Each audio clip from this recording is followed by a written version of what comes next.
ганц энэ тусал нь таны 10 хоног дуух 25 ширхэг таблетыг эмийг орлуулж төгөх боломжтой. Аливаа өвчин эмийг үед эмийг тархилга эсвэл таблет хэлбэрээр хэрэглэх нь тухайн өвчнийхөө онцлог, үе шат, за мөн таны биеийн онцлог зэрэгс хамаардаг.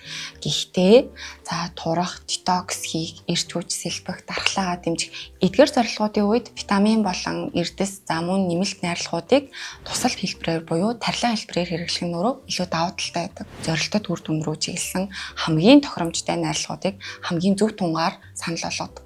За ингэснээр та өөрийгөө хэд хэдэн эрсдэлт хүчин зүйлээс хамгаалах боломжтой. Тухайлбал таны дур мэдэн хэрэглэсэн эрдэс болон витамины хослол нь таны биед сайн үр дүн үзүүлэх биш, муу үр дүн эсвэл бүр огт үр дүн үзүүлэхгүй байж болдог.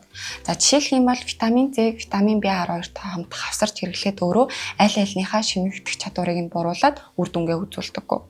За мөн ихэнх эрдэсүүдийг хэрэглэхдээ таныг хоолны дараа хэрэглэхийг зөвлөдөг. Энэ нь тухайн бүтээгдэхүүн хоол боловсруулах замыг цочруудагтай холбоотой. Харин тархилга хэлбэрээр хэрэглэснээр та энэхүү эрсдлээс өөрийгөө бүрэн хамгаалах боломжтой болж байгаа.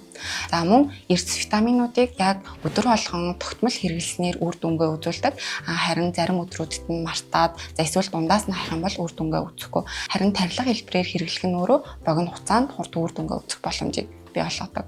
Иймээс тусал эмчилгээ нь эрдэс болон витаминыхаа дутагдлыг богино хугацаанд үр дүнтэйгээр нөхөх арга.